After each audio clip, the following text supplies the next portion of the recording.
यद्यपि समाज में उप्रेती ब्राह्मणों के संबंध में फैली कुछ सामान्य भ्रांतियों का निवारण हम इस श्रृंखला के पार्ट 2 में पहले ही कर चुके हैं, तथापि उप्रेती ब्राह्मणों के मूल स्थान, मूल पूर्वज, उप्रेती नामकरण, उपजाति तथा गोत्र आदि के संबंध में भी कई भ्रांतियां या प्रतिकूल धारणाएं व्याप्त हैं।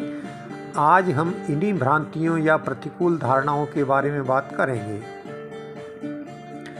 मूल स्थान के संबंध में कोई कहता है कि उप्रेती ब्राह्मणों के पूर्वज कन्नौज से आए थे, कोई कहता है कि द्रविड़ देश से आए थे, कोई कहता है कि नेपाल से आए थे, कोई कहता है कि गुजरात से आए थे, तो कोई कहता है कि पंजाब से आए थे। मूल पूर्वज के बारे में कोई कहता है कि इनके मूल पूर्वज पंडित शिव प्रसाद वाजपेयी थे, कोई कहता है कि नेपाल से आए मुदगल थे, कोई कहता है कि द्रविड़ देश के पंडित शिव प्रसाद थे, कोई कहता है कि कनौजिया ब्राह्मण थे, तो कोई कहता है कि शंभू शर्मा थे। ब्राह्मण उपजाति के बारे में कोई कहता है कि उप्रेती ब्राह्मणों के पूर्वज सारस्वत ब्राह्मण थे, कोई कहता है कि महाराष्ट्र ब्राह्मण थे, कोई कहता है कि कानिकुब्ज ब्राह्मण थे, कोई कहता है कि गुजराती ब्राह्मण थे, तो कोई कहता है कि सनाड ब्राह्मण थे। ऋषि गोत्रों के बारे में कोई कहता है कि उप्रेती ब्राह्मणों के पूर्वज भारद्वाज गोत्री ब्राह्मण थे, कोई कहता है कि मुदगल गोत्री ब्राह्मण थे, कोई कहता है कि उपमन्यु गोत्री ब्राह्मण थे, कोई कहता है कि कौशिक गोत्री ब्राह्मण थे, तो कोई कहता है कि पाराशर गोत्री ब्राह्मण थे। उप्रेती नामकरण के बारे में कोई कहता है कि इनका उप्रेती नाम प्रेती गांव में बस जाने के कारण पड़ा, कोई कहता है कि उपराड़ा गांव में बस जाने के कारण पड़ा, कोई कहता है कि उपरती होने के कारण पड़ा, कोई कहता है कि उप पुरोहित होने के कारण पड़ा, तो कोई कहता है कि राजा का उपरांग अर्थात मंत्री होने के कारण पड़ा। यदि सरसरी दृष्टि से देखा जाए तो इन सभी मान्यताओं या धारणाओं में परस्पर विरोधाभास दिखाई देता है, परंतु यदि सूक्ष्म दृष्टि से देखा जाए तो इनमें से कोई भी व्यक्ति गलत नहीं कह रहा है। ये सभी लोग जो कुछ कह रहे हैं उनमें बहुत कुछ सत्य भी है, जैसा कि इस श्रृंखला के पार्ट 7 में उल्लेख आ चुका है। पुनः दोहरा दें कि उप्रेती नामकरण का श्रेय अवश्य पंडित शिव प्रसाद वाजपेयी जी को जाता है, क्योंकि वे ही यात्री दल के मुखिया थे, परंतु वे ही सभी उप्रेती ब्राह्मणों के पूर्वज थे या कोई दूसरा एक व्यक्ति ही सभी उप्रेती ब्राह्मणों का पूर्वज था, यह सच नहीं है। उस उपराया गांव में जितने भी परिवार निवास कर रहे थे और उनके जितने भी मुखिया थे, वे सभी अलग अलग वंशजों के पूर्वज थे। स्वाभाविक है कि इनमें से कोई ब्राह्मण द्रविड़ देश से, कोई मध्य भारत से, कोई उत्तर भारत से, कोई दक्षिण भारत से, तो कोई नेपाल आदि से आया हुआ था। इनमें कोई शिव प्रसाद वाजपेयी था, कोई शंभू शर्मा था, कोई शिव प्रसाद था, कोई दुर्गा दत्त था, तो कोई शांति स्वरूप था। इनमें कोई सारस्वत ब्राह्मण था, कोई कानिकुब्ज ब्राह्मण था, कोई सनाड्य ब्राह्मण था, कोई द्रविड़ ब्राह्मण था, तो कोई गुजराती ब्राह्मण था। इसी प्रकार इनमें कोई भारद्वाज गोत्र का था, कोई मुदगल गोत्र का था, कोई कौशिक गोत्र का था, तो कोई उपमन्यु आदि गोत्र का। इस प्रकार उस गांव में कई उपजातियों एवं कई गोत्रों के ब्राह्मण थे। अब प्रश्न उठता है कि ये सभी लोग यह दावा क्यों कर रहे हैं कि उप्रेतियों के पूर्वज उन्हीं के यहाँ से गए हुए ब्राह्मण थे। इसे इस किस्से से आसानी से समझा जा सकता है। एक हाथी को 4 अंधों ने टटोलकर पहचानने की कोशिश की।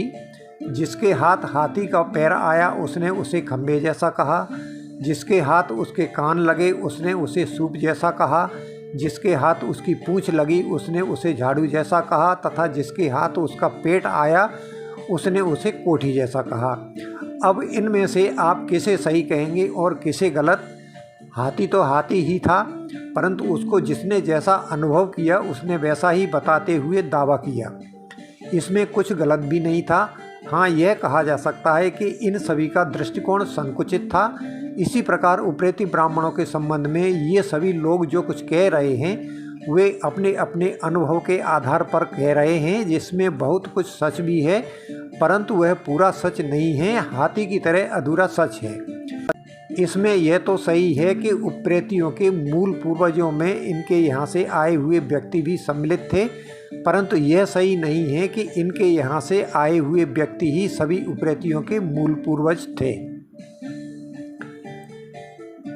जहाँ तक भिन्न भिन्न गोत्रीय उप्रेतियों का प्रश्न है, एक बार फिर से स्पष्ट कर दें कि जिस समय पंडित शिव प्रसाद वाजपेयी उपराया गांव में रहने के लिए आए थे, उस समय उस गांव में कई देशों एवं प्रदेशों से आए कई उपजातियों के तथा कई गोत्रों के श्रेष्ठ एवं कुलीन ब्राह्मण पहले से ही रहते आ रहे थे, जो उपरैया ब्राह्मण कहलाते थे। स्पष्ट कर दें कि इनमें वे ब्राह्मण थे जो अन्य क्षेत्रों से या तो तीर्थ यात्रा के लिए कुमाऊं में आए थे या मुस्लिम आक्रांताओं से बचने के लिए यहाँ आकर बस गए थे। जब पंडित शिव प्रसाद वाजपेयी यहाँ आकर अच्छी तरह स्थापित हो गए और उप्रेती कहलाने लगे, तो उन्होंने कन्नौज से अपने अन्य कई रिश्तेदारों को भी बुलाकर यहाँ बसा लिया, जिनमें अन्य गोत्रीय ब्राह्मण भी सम्मिलित थे। इसके अतिरिक्त पंडित शिव प्रसाद वाजपेयी के यहाँ आने तथा उप्रेती कहलाने के बाद भी कुछ इसी श्रेणी के अन्य ब्राह्मण परिवार भी इस गांव में आकर बस गए थे। इस प्रकार अब इस गांव में कई ब्राह्मण उपजातियों के तथा कई गोत्रीय ब्राह्मण हो गए थे और ये पूर्वागत तथा नवागत सभी ब्राह्मण पंडित शिव प्रसाद उप्रेती के कारण उप्रेती ही कहलाने लगे थे, चाहे वे किसी भी क्षेत्र से आए हुए किसी भी उपजाति के या किसी भी गोत्र के ब्राह्मण रहे हों। आपको यह जानकर आश्चर्य होगा कि उपराया गांव ब्राह्मणों का गांव था, परंतु उसमें एक क्षत्रिय परिवार भी कुछ वर्षों तक रहा था, वह भी उप्रेती ही कहलाता था। इस प्रकार इस गांव में कई गोत्रीय उप्रेती ब्राह्मण हो गए थे। वर्तमान में संसार में जो भिन्न भिन्न गोत्रीय उप्रेती ब्राह्मण पाए जाते हैं, वे इन्हीं अलग अलग उप्रेती परिवारों के वंशज हैं, इसलिए इनके गोत्र अलग अलग हैं।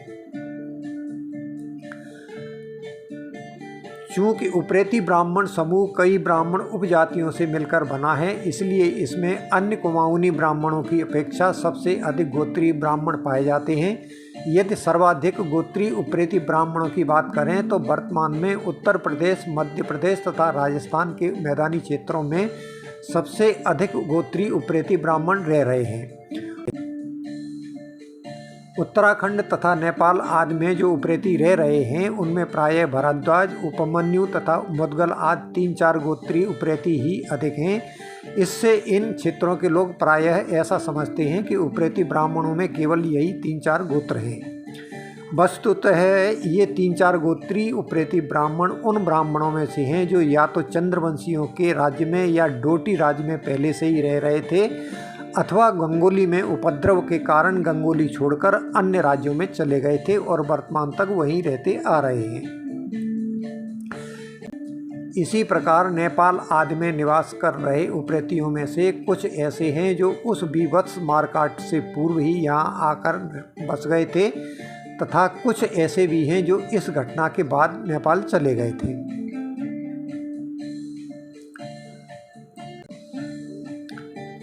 अब यहाँ एक प्रश्न और उठता है कि उप्रेतियों के आस्पद तथा आचार विचार कानिकुब्ज ब्राह्मणों से अधिक मिलते जुलते क्यों हैं?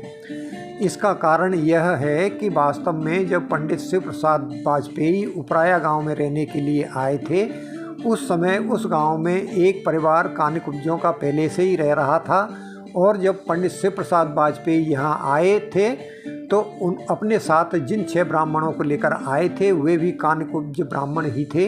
इसके पश्चात उन्होंने अपने भाई के साथ साथ अपने अन्य रिश्तेदारों जैसे बहनोई, भाई के साले, फूफा तथा पहचान के अन्य कानिकुब्ज ब्राह्मणों को भी उपराया गांव में बुलाकर बसा लिया था, जो स्वाभाविक रूप से अन्य आस्पदों एवं गोत्रों के जैसे अवस्थी, अग्निहोत्री, दीक्षित, त्रिपाठी, पाठक, त्रिवेदी, चतुर्वेदी, भारद्वाज, उपमन्यु, मौदगल्य तथा कौशिक आदि ब्राह्मण थे। परिणाम स्वरूप इस गांव में अन्य ब्राह्मणों की तुलना में कानिकुब्ज ब्राह्मणों की संख्या सर्वाधिक हो गई थी। यहाँ आकर इनका नाम भले ही उप्रेती पड़ गया हो, परंतु ब्राह्मणों के ऋषि गोत्र तथा आस्पद तो बदलते नहीं हैं, इसलिए न तो इनके ऋषि गोत्र तथा आस्पद बदले और न ही संस्कार एवं सभ्यता में बदलाव आया। ऋषि गोत्र तथा आस्पद तो आज भी वही चले आ रहे हैं जो प्रारंभ में थे। इसलिए उप्रेती ब्राह्मणों तथा कान्यकुब्ज ब्राह्मणों के अधिकांश आस्पद आचार विचार तथा संस्कार मिलते जुलते हैं।